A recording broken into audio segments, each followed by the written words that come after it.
Hello there. Today we have a very long mouthful of a video. It is going to be the entire history of Mortal Kombat from Mortal Kombat 1 in 1992 to Mortal Kombat 11/1 into 2023. So sit back, relax, and enjoy, and this is going to be a long one, so grab a drink.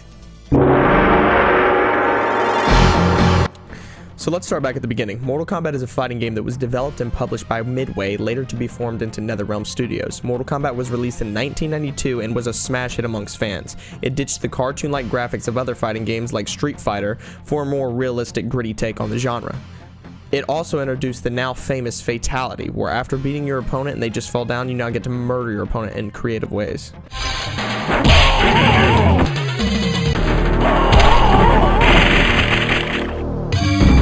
Sub-Zero wins flawless victory. This did not come without backlash though, as Mortal Kombat had a big role in the creation of the ESRB rating system of video games due to its graphic violence. The story? Simple. There's a tournament called Mortal Kombat every 100 years. The tournament takes place between Outworld and Earthrealm. The first to win 10 tournaments in a row gets to take control and or merge the realms together. Outworld has won 9 straight. The game takes place in Earthrealm, Midway's name for, well, Earth. The tournament is being held at Shang Tsung's island. Shang Tsung is the first of many big bads of the Mortal Kombat franchise, but most remember the game's sub-boss, the four-armed Shogun Goro. Goro was special in the first game, whereas all the playable fighters were digitized versions of real actors. Goro was a stop-motion puppet. Speaking of the playable fighters, there are 7. Liu Kang, Raiden, Johnny Cage, Sonya, Kano, Scorpion, and Sub-Zero. The latter two ended up being the most popular, but the tournament's victor ended up being Liu Kang, aka the Chosen One, but rest assured, he will have a much bigger role later on.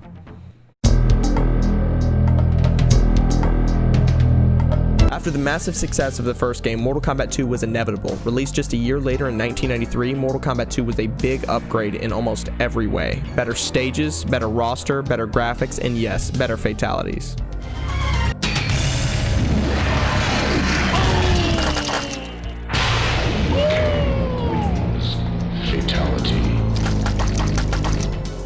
The game didn't just have fatalities though. In reaction to the extreme backlash, the game gave a new option, friendship, where you wouldn't just kill your opponent, you would give them a present, you would perform a trick, or just sign an autograph. Johnny Cage wins flawless victory. Friendship. Mortal Kombat 2 had a similar story beat to the original game. After Shang Tsung's defeat at the hands of Liu Kang, the Emperor Shao Kahn, the new main boss, was furious and was about to kill Shang Tsung, but Shang had an idea that would appease the Emperor. They would have a new tournament, a final tournament. They would go to Raiden to offer a rematch, and if Earthrealm won, Outworld would concede defeat against Earthrealm forever. Raiden accepts and calls back his champions. Liu Kang, Johnny Cage, Scorpion, Raiden, Shang Tsung, and Sub-Zero all return. Kitana, Mileena, Jax, Baraka, Kung Lao, and Reptile, all new playable fighters. Well, Reptile isn't exactly new. He was a secret fighter from the first game. The early Mortal Kombat games are known for their secrets, and there's a lot, but we'll get to those. After a tough fight, Liu Kang would once again save the day and defeat Shao Kahn, saving Earthrealm and all of his friends. Until the next game. Mortal Kombat 3 was released in 1995 and would become the final 2D arcade Mortal Kombat game. MK3 would introduce many new features to the Mortal Kombat franchise, a run button, juggle combos, combat codes, and stage transitions, and the long-rumored animality, where the character turns into an animal to kill the opponent.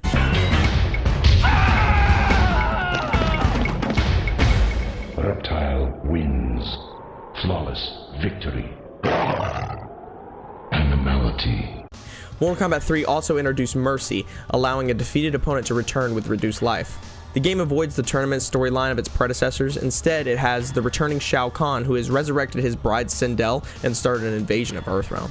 Now is probably a good time to talk about Edenia. Edenia is a previous victim of the Mortal Kombat tournament, losing 10 tournaments in a row against Outworld to be conquered and merged by Shao Kahn. Sindel was the queen of Edenia and mother to Kitana. Shao Kahn would kill Sindel's husband and take her as his bride. He would also take in Kitana as his daughter at the request of Sindel.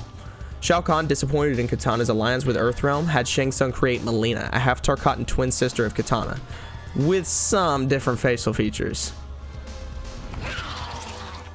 Sindel's resurrection allows Shao Kahn to partially merge Earthrealm to Outworld, instantly stripping billions of their souls, only a few being spared as Raiden protects them. Raiden once again gathers his champions to save Earthrealm. Once again, we have new and returning fighters. Liu Kang, Raiden, Kung Lao, Jax, Sub-Zero, Shang Tsung, and the previous absent Sonya and Kano return. Sindel, Stryker, Nightwolf, Shiva, Cabal, Sector, Cyrax, and the hidden characters Smoke, Noob Saibot, and Jade, all new fighters. You heard that right. For the first time, Scorpion is not playable and is completely absent. The story ends similar to the previous game. Liu Kang fights and defeats Shao Kahn, freeing Earthrealm and billions of souls. Mortal Kombat 3 would later get different versions, Ultimate Mortal Kombat 3 and Mortal Kombat Trilogy, eventually adding every fighter from the previous games into one.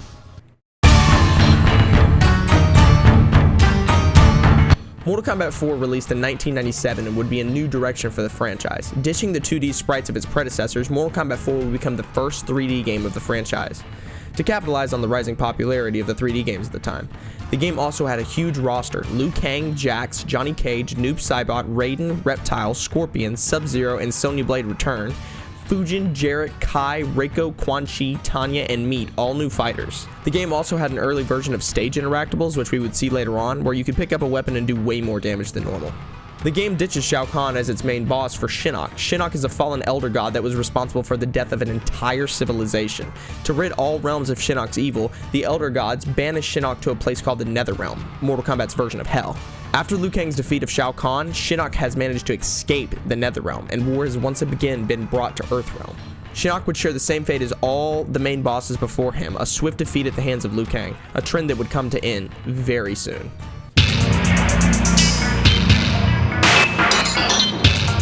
After Mortal Kombat 4 was received poorly compared to its predecessors, Midway decided to take a bit of a break, not releasing a mainline Mortal Kombat game for 5 years. In 2002, they would release the 5th installment, Mortal Kombat Deadly Alliance, exclusively to home consoles, marking the end of the arcade era for the franchise. The game also added the Crypt and Conquest mode, both new single-player modes with hours of content. The game focuses on the alliance of the two sorcerers Quan Chi and Shang Tsung, the two new main bosses. They cook up a scheme to revive the ancient army of the Dragon King. To ensure their success, the two knew they needed to remove their biggest threats. They would ambush and seemingly kill Shao Kahn, and then, going well, I'll just let the trailer show you. With Quan Chi's assistance, he achieved this goal.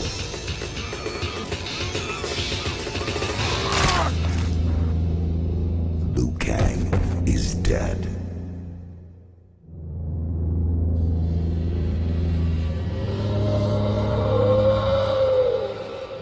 Yes, they would kill Mortal Kombat poster boy Liu Kang. This would be a huge move for the franchise as nothing has been done like this before. Who would stop Quan Chi and Shang Tsung? Well, no one. They would get the Dragon Army and win. After the cliffhanger of Mortal Kombat Deadly Alliance, Mortal Kombat Deception was released in 2004 for the PlayStation 2, Xbox, and Nintendo GameCube, and would expand on Conquest immensely. Conquest follows a new character named Shujinko. Shujinko is deceived, hence the game's title, into spending his life collecting the Kami Dogu for Onaga the Dragon King, who uses a fake name Damashi.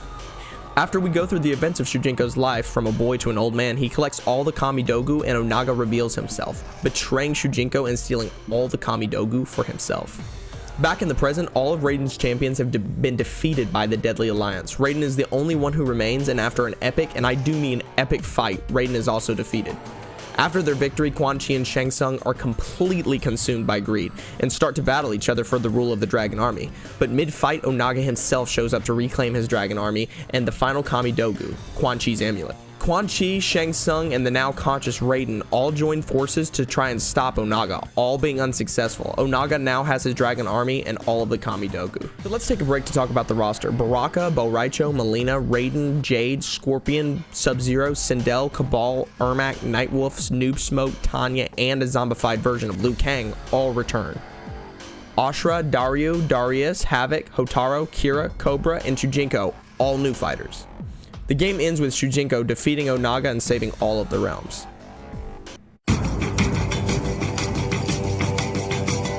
Mortal Kombat Armageddon was released in 2006 and marks the end of what we'll call the 3D era timeline. Throughout the Mortal Kombat universe, the combatants of the realms were growing too strong. The warriors' power threatened to utterly destroy the fabric of the Mortal Kombat universe. So the Elder Gods demanded a battle to take place. Every fighter from the MK franchise would clash in a massive battle royale. Without warning, a pyramid rises from the ground and the tip bursts into flames, promising unlimited power. So every fighter, like a moth to flame, raced to the top to fight Blaze, the new main boss. Blaze was created by the Elder Gods to destroy as many fighters as possible to save the realms from Armageddon. At the time, it was left ambiguous who defeated Blaze, but we would eventually find out. Now here's where I would normally talk about Mortal Kombat versus DC, but that kind of seems like it could be its own video, so let me know if you guys want to see that, and I might make a video on that if you guys like this one. Mortal Kombat 2011, also known as Mortal Kombat 9, released 5 years after Mortal Kombat Armageddon and serves as a soft reboot of the franchise. It's also the first Mortal Kombat game developed by the amazing NetherRealm Studios. Mortal Kombat 9 introduces the now staple story mode to the Mortal Kombat franchise and is a back-to-basics game as it returns and improves upon the 2D fighting system. Also adding a new brutal X-ray system where you fill up 3 bars of meter and you get to do a sick super move.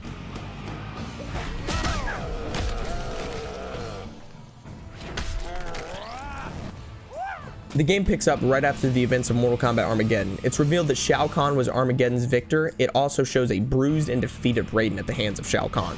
Moments before Raiden is killed by Shao Kahn, he sends a message to his past self during the events of the original game. The message is a vague, "He must win."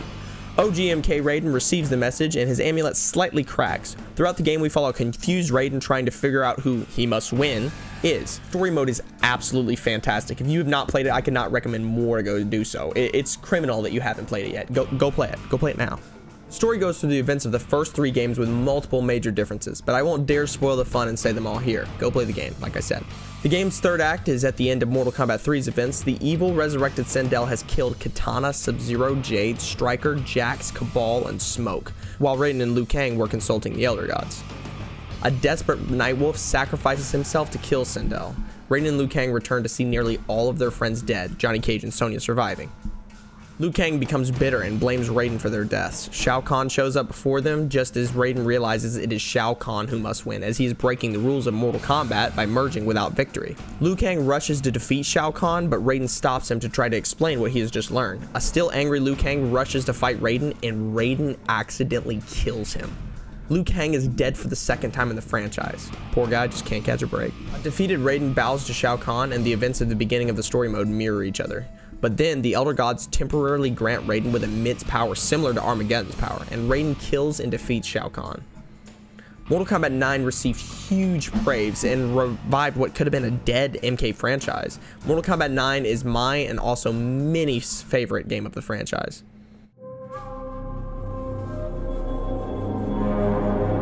After the massive success of Mortal Kombat 9, NetherRealm Studios would enter a cycle where every 2 years they would release a Mortal Kombat game and an Injustice game. After Injustice Gods Among Us, NRS would release Mortal Kombat X in 2015, a continuation of Mortal Kombat 9's story. The game had a more fast-paced feel, adding a run button.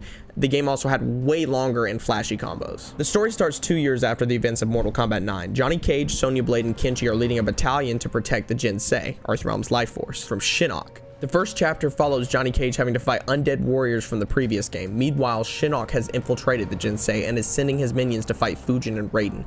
Just as Shinnok defeats both of the demigods, Shinnok is stopped and defeated by Johnny Cage. Apparently, Johnny Cage is bred from a bloodline that was made to defeat gods or something like that. Johnny beats Shinnok and Raiden imprisons him in his Shinnok's amulet. Now present day, 20 years later, Johnny and Sonya have created a special forces team including Cassie Cage, Johnny and Sonya's daughter, Takeda, the son of Kenshi, Jackie Briggs, the daughter of Jax, and Kung Jin, the cousin of Kung Lao. Their mission is to infiltrate the Lin Kuei temple and determine if Sub-Zero is on the side of Earthrealm or not. They arrive and get pummeled by Sub-Zero. It was revealed that it was a test that they failed due to lack of coordination. In Outworld, the new character Kotal Khan, the new Khan of Outworld, and Devora, new weird bug lady, spend most of the story searching for Mileena. Mileena was heir to Outworld's throne, only to be overthrown by Kotal. Eventually, Kotal would battle Mileena, but their fight would be halted. It is then revealed that Mileena has Shinnok's amulet.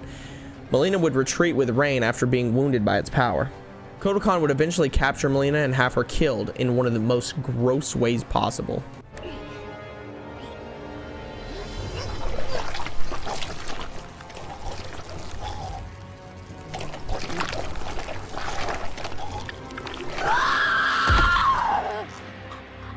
It's then revealed that Devora has been a double agent against Kotal, working instead for Quan Chi to free Shinnok. Back in Earthrealm, Sub-Zero would invite his arch nemesis Scorpion, now Hanzo Hasashi, after being freed from Quan Chi.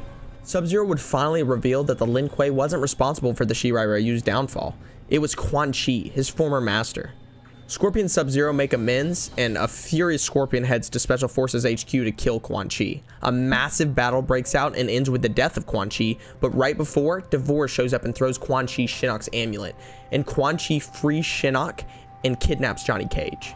Once the Kombat kids return from Outworld, they immediately go after Shinnok to save Johnny. Shinnok has arrived at the Jinsei, and Liu Kang and Raiden have a bit of a rematch.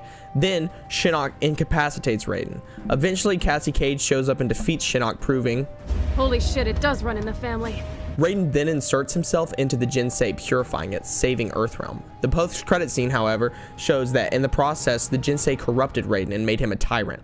Raiden shows up to the Netherrealm, promising to Liu Kang and Katana, the new rulers of Earthrealm, that he would seek out and kill them if they would ever threaten Earthrealm. He would then drop the decapitated head of Shinnok.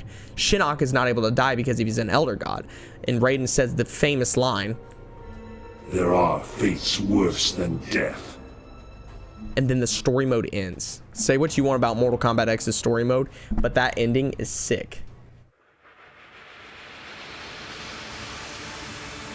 Mortal Kombat 11 released in 2019 and would be the final installment of the Xbox One/PlayStation 4 era, adding new, more cinematic features like Fatal Blow and Crushing Blows. It also has the best variation of the Crip. It makes it its own open world 3D minigame. Short time after the defeat and decapitation of Shinnok, the new big bad Kronika shows up in front of Shinnok, promising to erase Raiden from history. Kronika is the keeper of time and has been overseeing the events of all the games prior. She also has completely forged history, so kind of a big upgrade from Shinnok. The game starts with Cassie Cage fighting and defeating Sonya Blade, earning the title of Commander. Shortly after, Dark Raiden shows up to send Cassie, Jackie, and Sonya on a mission to the Netherrealm.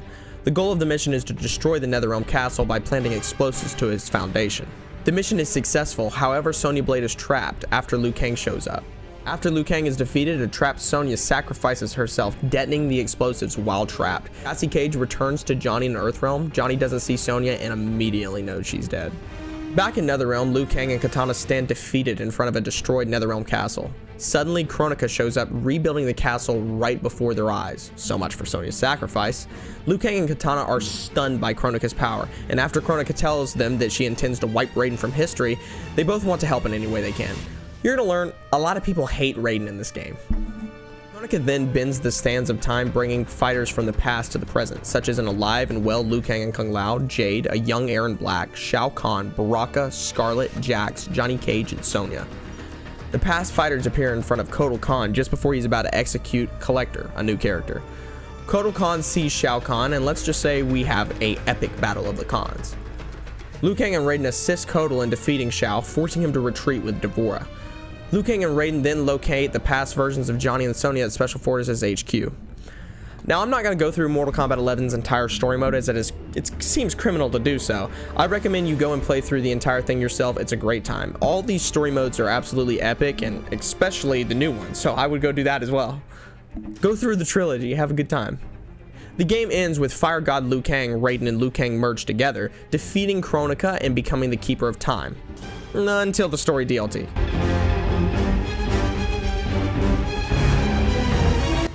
For the first time in the series, we got a Mortal Kombat story mode expansion, including previous DLC fighters in the story, such as Fujin, Nightwolf, Shang Tsung, Sindel, and Shiva. The reason for the continuation is that back at the beginning of time, Liu Kang destroyed Kronika's crown, and Shang Tsung says he needs it to restart history. So Liu Kang sends Shang Tsung and Nightwolf and Fujin back to the past to retrieve it. After some conflict, they get the crown, and naturally, Shang Tsung betrays them. He then eventually defeats Kronika, becoming the Keeper of Time. Then, suddenly, Fire God Liu Kang shows up to retrieve it from the Sorcerer. You then get to choose to play as Shang Tsung or Liu Kang. They both have different endings. If you play as Shang Tsung, he kills Liu Kang and becomes the ruler of all of the realms in his new timeline. Mortal Kombat 11 would later get one more expansion, Mortal Kombat 11 Ultimate, adding Rain, Rambo, and the insanely requested Mileena. And I do mean insanely requested. And that is the history of Mortal Kombat up to Mortal Kombat 1. I don't want to do Mortal Kombat 1 just yet because there's more DLC coming out, and I think it's going to get a similar story expansion to Mortal Kombat 11. So we'll save that one for later. But if you guys did enjoy this video, I would really appreciate leaving a like down below and just commenting what you liked about it. This is probably the most time I put into a video like this. I also kind of want to do this with movie and other game franchises and just write a whole long script and just do kind of like a banger video just like this. That just gives you all a bunch of information to take down. So guys, that's going to be it for this video. If you enjoyed it, leave a like down below, and yeah guys, subscribe.